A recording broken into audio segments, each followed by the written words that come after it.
Саламатсыңарбы урматтуу окуучулар. Бүгүн силер менен убакытты максатка ылайык колдонгула деген темадагы тарбиялык сабагыбызды өтөбүз.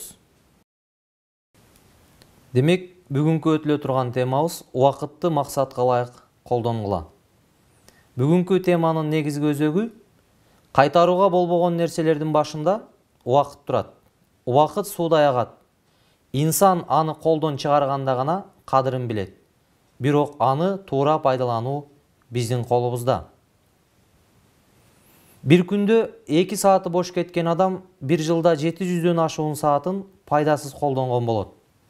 Эртеден кечке сыналгыдан пайдасыз программаларды көргөн адамдын пайдасыз кеткен убактын эсептеп болбосо керек. Тарыхта кыска өмүрүнүн ичинде таң калыштуу иштерди аткарган, укмуштуу да эмгектерди калтырып кеткен инсандар жашап өткөн. Мына ошолордун да биз сыяктуу бир жылда 365 күнү, бир күндө 24 сааты болгон, ашыкча болгон эмес. Убакытты туура пайдалангандарды аткарыла турган иштин көптүгү коркутпайт. 4 баланын атасы америкалык жазуучу Холмс күнүмдүк турмушундагы үй иштеринин көптүгүнө карабай 100дөн ашуун илимий макала жана 17 китеп жазууга жетишкен. Холмс бул ийгилигин 2 сүйлөм менен ачыктайт. Мына бул силер сүрөттө көрүп турган бул ошол америкалык жазуучу Холмс. Ал эмне дейт? Иштерими пландуу жана тартиптүү аткарам. Убактымы туура пайдаланууну эрте жаштан үйрөндүм. Үй иштерин белгилүү бир убакта кылгандыктан жазууну да ушуга ылайыкташтырып пландаштырдым. Убакытты пайдалануунун жолдору. Убакыт кайтарууга мүмкүн болбогон бир агым. Сиз аны башкара албасаңыз, ал сизди башкарат. Убакытты пайдасына колдонбогон адамдар убакыт тарабынан колдонула баштайт. Убакытты эң баалуу нерсеге айландыруу да мүмкүн. Эң коркунучтуу куралга айландырууга да мүмкүн. Урматтуу окуучулар, төмөндөгүлөрдү ишке ашырып көргүлө. Биринчи, бөлмөңөргө 2 плакат илгиле. Бирин эрте менен, экинчисин кечинде окугула. Эрте менен бүгүн эмне кылам деген жазууну окубай үйдөн чыкпагыла. Кечинде болсо бүгүн эмне кылдым деген суроого жооп бербей уктабагыла. Ал плакаттардын көрүнүшү төмөндөгүдөй болушу мүмкүн. Биринчиси бүгүн эмне кылам, экинчиси бүгүн эмне кылдым.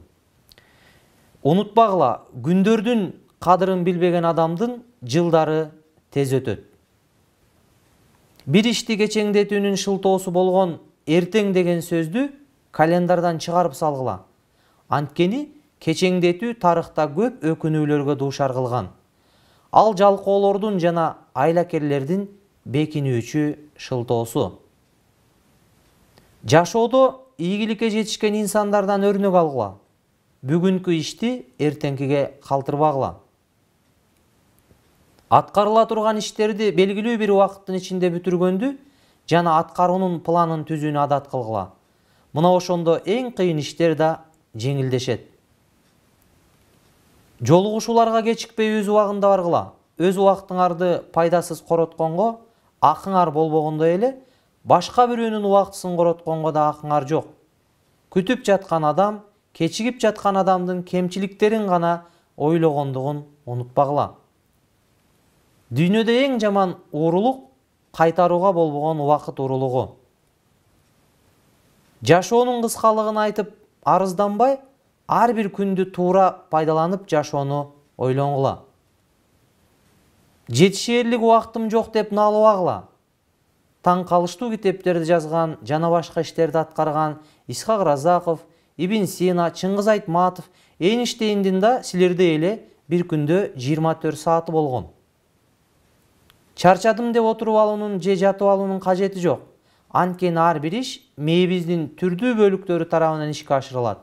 Мына ошондуктан бир иштен мээбиздин бир бөлүгү чарчаса, экинчи бөлүгү чарчабайт. Экинчи ишке өтсөк, мээбиздин экинчи бөлүгү иштеп, биринчи бөлүгү эс алат. Көп уктагандан алыс болгула. Убакытты акчадан кымбат койгула. Анткени убакыт акчаны табат. Жок кылынган акчаны кайра кайтарууга болот, бирок жок кылынган убакытты кайтаруу мүмкүн эмес. Канчалаган адамдар аз бирок кадырлуу жашашат. Канчалаган адамдар көп бирок пайдасыз жашашат.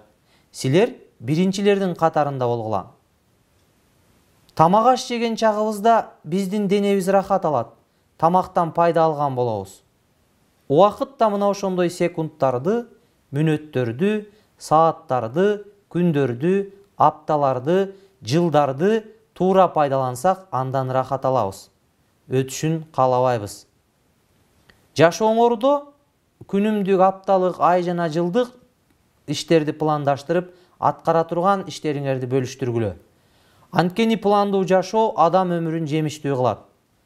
Маданияттын өнүгүү шарттарын изилдеген социологдор өнүккөн өлкөлөр менен өнүкпөгөн өлкөлөрдүн ортосундагы эң негизги айырмачылыктардын бири убакыт түшүнүгү экендигин аныкташкан. Эртеңки күнүңөрдү бүгүнкү күнүңөрдөн абзел көрбөгүлө. Анткени силер бүгүн ушул мүнөттө жашап жатасыңар. Эртең артта кала турган өмүрдүн алгачкы күнү экендигин унутпагыла. Сабактан тышкаркы убактыңарда коомго пайда келтире турган иштер менен алек болгула. Анткени жардам берүү коомго жардам берүү болуп эсептелет. Урматтуу окуучулар, мына ушуга байланыштуу бир окуя жөнүндө силер менен бөлүшөлү. Мугалим класска кирип, окуучуларга бүгүн убакытты пайдалануу туурасында тажрыйба кылабыз деп айтты. Мугалим партасына жакындашып, астынан бир чака алып чыкты. Анын аркасынан чоң таштарды чыгарып, чакага сала баштады. Чакага таш салганга мүмкүн болбой калганда, окуучуларга кайрылып, бул чака толдубу деп сурады. Окуучулар баары бир ооздон ооба деп жооп беришти. Андан кийин мугалим партанын астынан майда таштарды чыгарып, чакага салды. Таштарды салып бүткөн соң, окуучуларга кайрылып, эми толдубу деп сурады. Бир окуучу толгон жок деп жооп берди. Мугалим туура, чака толгон жок деп партанын астынан бир кумара кум алып чыгып, чакага төктү. Кайра окуучуларга кайрылып, эмичи деди. Окуучулар бир ооздон жок деп жооп беришти. Туура, толгон жок деп партанын астынан бир бөтөлкө суу алып чакага куйду. Андан кийин окуучуларга кайрылып, көргөндөрүңөрдөн кандай жыйынтык чыгардыңар деп сурады. Бир окуучу ордунан туруп, күнүмдүк ишибиз канчалык көп болсо болсун, жаңы иштер үчүн убакыт бөлсө боло тургандыгын түшүндүк деди. Мугалим, жок, биз мындайча сабак чыгарышыбыз керек. Эгер чоң таштарды чакага башында салбасаңар, кийин сала албайсыңар. Андан кийин төмөндөгү суроону берди. Жашооңордо чоң таштар кайсылар? Алардын баарынан мурун чакага саласыңарбы? Же болбосо чаканы кум жана суу менен толтуруп, чоң таштарды сыртта таштап койдуңарбы? Урматтуу окуучулар, мен да силерге ушул суроону берет элем. Абдан терең ой жүгүртүп, жашооңордогу чоң таштар кайсылар экендигин анализдеп чыккыла. Убакыт жөнүндө улуулар абдан көп улуу сөздөрдү айтышкан.